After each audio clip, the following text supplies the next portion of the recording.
Main Event Mafia's Samoa Joe. What's up, Joe? Doing well, gents. How about yourself? Not bad. It's always good to have this kind of atmosphere here, being out in the stadium, out in the summer, this heat. You like it? Beautiful. I mean, we normally come up to the Eastern Seaboard. It's a little bit cooler than this, so I'm really enjoying this today. I gotta say, Joe, back with the Main Event Mafia, you still look good in a suit, you know? I agree. I'm incredibly handsome. So. You, Stinger, Angle, now adding Magnus. Talk about the group, first of all. I like the dynamic. I like you guys. It makes sense, and I think, obviously, all of you guys have a little bit of a chip on your shoulder when it comes to aces and eights. Absolutely. I think we all have a kind of a communal beef with the aces and eights. But aside from that, I mean, it's just an outstanding collection of wrestlers. I mean, you have unparalleled reputations in Kurt and Sting, and you have unparalleled athletes and wrestlers in myself and Magnus. So I mean, it makes a good combination. We definitely provide quite a threat to anybody who decides to cross us.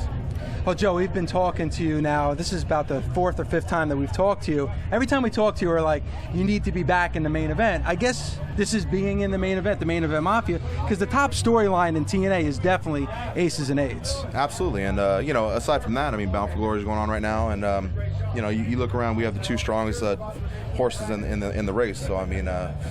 We are fully and completely prepared to take over the spotlight. Which I think is an interesting point. Let's first start about the addition that you suggested. Magnus now a part of the group. Obviously, he adds a lot to the group, brings a lot to the table for you guys.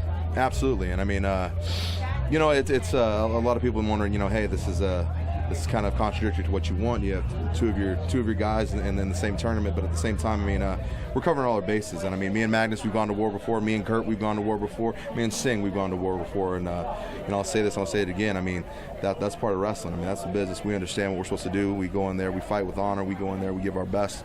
And that's the only way that you can really truly go out there and really honor your opponent and make sure that he is fit to be the world heavyweight champion. And it's really about competition. We talked about on the show that. And when you look at pro wrestling, you talk about storylines and everything else, but this is truly a competition. It kind of brings that realism back to pro wrestling. Do you agree? Absolutely. I mean, I think the tournament format, the round robin tournament format, has been really successful and popular throughout Japan, throughout the rest of the world, and there really hasn't been that quintessential tournament here in the States. And hopefully, with Bound for Glory, we'll start that tradition. I think there's two moments that people might be excited to see. One, eventually you're going to have to face Magnus in the Bound for Glory tournament. And ultimately, if you guys are nipping at each other's heels at the top of the bracket, which I'm sure you'd like, but come end of September, early October, that's going to make for some really high drama. Absolutely. And I mean, we don't go into this with any dispersions that that isn't going to happen. I mean, at some point we're going to stand across from the ring from one another, and we're going to be put in a difficult position. But I'd like to think that our competitive will and our communal desire to handle some boys on bikes will kind of outweigh all that. Well, is the Main Event Mafia strictly about aces and eights? The last time Main Event Mafia was around, it got bigger and bigger. Is this strictly focused on aces and eights, or are we going to see a different thing when it comes to Main Event Mafia? I mean, aces and eights is just the top of the list as far as what we need to get done and get rid of. I mean, really, we're about taking over this whole thing, man. We're called the Main Event Mafia because that's what we want and that's what we will seize. And this is just the start. When you look at the company overall, we were pretty surprised to see some of the cuts that came down on Wednesday. Some contracts are due. Some people move on for whatever reasons. Is that a time that you reflect, appreciate, what you have, and then kind of wonder, what happened to a guy like Crimson that, he was let go? Because we saw a lot of good things in the guy.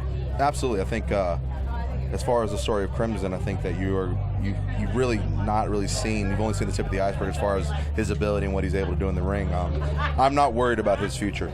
So I mean, it's bittersweet that a talent like that gets released, but at the same time, in this industry especially, cream rises to the top, and the goods and the greats will inevitably prevail. And anytime there's massive cuts within a company, you feel bad for those people, but at the same time,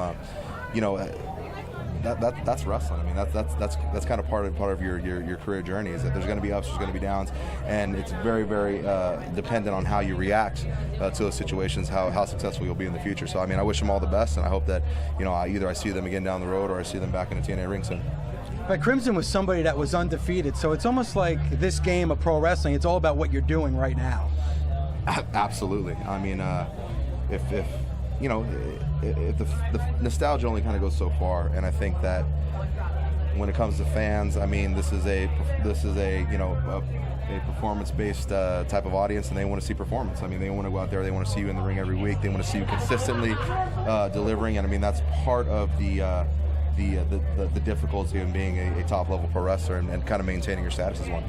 I think one thing that's undeniable, when the Samoan submission machine, when he walks out of the tunnel, he has that support. Like you said, you know, differentiating the good from the greats. You know, you're somebody that comes out, you always have that support. It's got to feel good when you think about your career, where you've come from. You know, you kind of said it. You shake hands in the middle of the ring. You have an honor about you. It's kind of where you came from. And to be at this point, to have that fan base and to know that, hey, these people are here for me through thick and thin, it's kind of sustained me. You know, that's got to be a good feeling for you. Absolutely. You know, I will say this. I mean, in every athlete, no matter where it is, they say the same thing. But, I mean, I truly have the best fans in the world. I have fans that have stuck by me from day one, who've followed my career through the magic of the internet and, you know, various other things. And, you know, they've stuck by me and they stayed with me, and I appreciate each and every one of them. But at the same time, I mean, you have to really keep one out there and trying to kind of up your game and switch things up and make new things work, because, you know, for the fans that you have, there's at least 15 more out there that you need to get. Well, tonight you're going up against 8,000, you know, Bully Ray fans, being that we're in Brooklyn. What's that going to be like? I don't think so. I think he's a Queens cat, so I don't know how cats from Brooklyn can really even be. Oh, that's a good point. I don't even know how cats from the Mighty BK can even be down from from some cat faking it from Queens. So I mean, you know, hey, it is what it is. I mean, you know, that's why you like to say I'm from New York instead of, you know, claiming his Berto, because let's face it, you know, we ain't going anywhere near there anytime soon. So there you go. There it is, Samoa Joe. Thanks, bro. All right, thanks, guys.